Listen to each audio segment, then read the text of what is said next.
जब अलक्ष्मी की शादी हुई को लेकर अपने घर जाने लगे। जैसे ही घर में पहुंचने लगे, इतनी देर में तो घर में आवाज आ रही थी, ओम ब्रह्मवे स्वाहा, ओम विष्णवे स्वाहा, ओम इंद्राय स्वाहा, ओम प्रजापते स्वाहा। जैसे ही यज्ञ की आहुतियों की जब आवाज आई तो इतने में तुरंत दरिद्रता देवी तो भागी और भागकर पीपल के पेड़ के नीचे जाकर बैठ गई। दूसरा मुनि ने कहा, दरिद्रता चलो, ज्येष्ठा ये अपना घर है, तुम्हारा ससुराल, चलो। ज्येष्ठा देवी कहती है, महाराज मैं नहीं जा सकती, पहले या तो यज्ञ बंद करवाओ, पूजन बंद करवाओ, पाठ बंद करवाओ, अनुष्ठान बंद करवाओ, तब मैं तुम्हारे घर में आऊंगी। क्योंकि दरिद्रता उसी के घर में प्रवेश करती है जिसके घर में कभी पूजन पाठ नहीं होता। तो मैं इस घर में जाऊं कैसे? इसके घर में तो पूजन पाठ हो रहा है। भगवान नारायण ने लक्ष्मी जी से विवाह कर लिया। दुस्साहा मुनि की पत्नी दरिद्रता पीपल के पेड़ के नीचे रहने लगी। इसलिए हमारे यहाँ हिंदू धर्म में पीपल का पेड़ घर में नहीं लगाया जाता, क्योंकि उसके नीचे कौन रहती है? जम के बोलो, दरिद्रता रहती, ज्येष्ठा रहती। अब दरिद्रता का निवास हो गया पीपल के पेड़ के नीचे। भगवान नारायण लक्ष्मी जी को लेकर घूमने के लिए चले। चलो थोड़ी देर, लक्ष्मी जी बोली मेरी बहन से नहीं मिले, चलो जरा मिलने। भगवान ने कहा चलो मिल के आते हैं। और जो भगवान मिलने के लिए गए तो लक्ष्मी जी उनके लिए मिठाई का डब्बा ले गए। अपन किसी के यहाँ जाते हैं तो मिठाई लेकर जाते हैं, मिठाई ले गई और मिठाई ले जाकर जो दिया, दीदी ओ दीदी, दीदी बोली हाँ ले, मैं तेरे लिए क्या लाई हूं, ले। और जो मिठाई का डब्बा दिया, इतने में दरिद्रता ने खोल कर देखा तो उसमें मिठाई थी। दरिद्रता को क्रोध आ गया और दरिद्रता ने कहा, लक्ष्मी तुझे मालूम नहीं कि मुझे प्रिय क्या, मुझे क्या अच्छा लगता है? लक्ष्मी जी ने कहा, मैं जानती हूँ तेरे को खट्टा और तीखा प्रिय है, मैं जानती हूँ तुझे खट्टा अच्छा लगता है, तीखा अच्छा लगता है, तो फिर मिठाई क्यों लाई? तो लक्ष्मी जी बोली, मेरे को लगा कि हो सकता है शादी के बाद तू चेंज हो गई हो, बदल गई, इसलिए मैं तेरी मिठाई का डब्बा उठाकर फेंक दिया दरिद्रता। और दरिद्रता ने फेंका, मिठाई का डब्बा उठाकर फेंक दिया दरिद्रता। और दरिद्रता ने फेंका।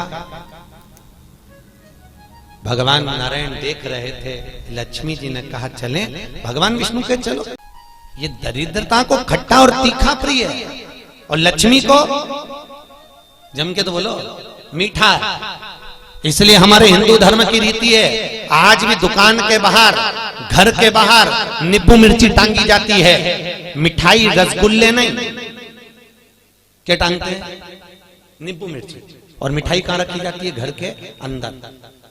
तीखा और खट्टा बाहर और मिठाई अंदर। उसका केवल, कई लोग कहते हैं नींबू मिर्ची इसलिए टांगते हैं नजर नहीं लगे। नजर नहीं, लक्ष्मी और दरिद्रता ये दोनों बहन का नियम है। प्रतिदिन सुबह से लेकर शाम तक ये प्रतिदिन घूमने के लिए निकलती हैं। प्रतिदिन ये इनका काम ही है घूमना, दोनों बहनों का, दरिद्रता और लक्ष्मी का।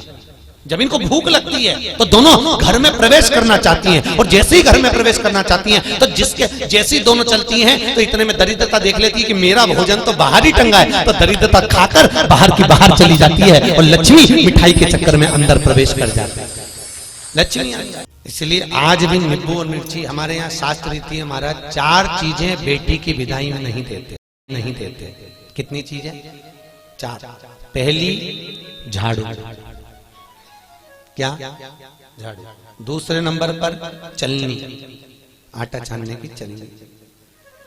दूसरे नंबर पर चलनी, तीसरे नंबर पर सुई और चौथे नंबर पर अचार की बरनी।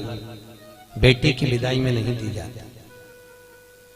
अगर ये 4 चीजें बेटी की विदाई में, माँ बाप ऐसे होते हैं कि कुछ सोचते ही नहीं है, मेरी बेटी जा रही है, रख दे अचार रख दे, तो माँ उन इतने प्रेम से अचार की बरनी भर भर के रख देती है। उनको समझाओ, जिसके घर में ये 4 चीजें मायके की चली जाती है, सुई, झाड़ू, चलनी और अचार, उसका घर फूटने में देरी नहीं लगती महाराज, याद रखिए। उसके घर में फूट डले, पति पत्नी में फूट डलेगी, सास बहू में फूट डलेगी, भाई भाई में फूट डलेगी। तो लोग कहते हैं अच्छा खासा परिवार था, जब से बहू आई तब से घर में ऐसा उपद्रव मच रहा। उपद्रव क्यों मच रहा है? उसका कारण है क्योंकि तुम उसके घर का अचार खा गए। वो बनवा के लिए ही हो, तुमने खा लिया। और अभी भी कह रहे हो हमारी बहू की माँ बहुत अच्छा अचार बनाती है, तो मंगवा लो जा। पर मंगवा लो, खाओ। महाराज पहले बेटी की विदाई में भेजते थे बड़ी पापड़, और पहली विदाई में बेटी के भेजते थे बेटी के साथ में मैदे की पूड़ी, एक डलिया में कपड़े में बांध कर, उसमें ना तो नमक डलता था ना उसमें शक्कर डलती थी। क्यों? क्योंकि वो बेटी के विदाई में मैदे की पूड़ी इसलिए दी जाती थी कि हमने ये पूड़ी एकदम फीकी भेजी है, अब चाहे तुम इसमें नमक डालो चाहे इसमें शक्कर डालो, हमने तो हमारी बेटी को तुम्हें दे दिया, एकदम सीधी मैदे की पूड़ी की तरह भेजी है, अब तुम इसमें चाहे कपट भरो चाहे प्रेम भरो, तुम्हारी मर्जी, ये हमने तो दे दी। कन्यादान करे और हम फ्री, हमें कहीं हमने तो देना था, दे दे।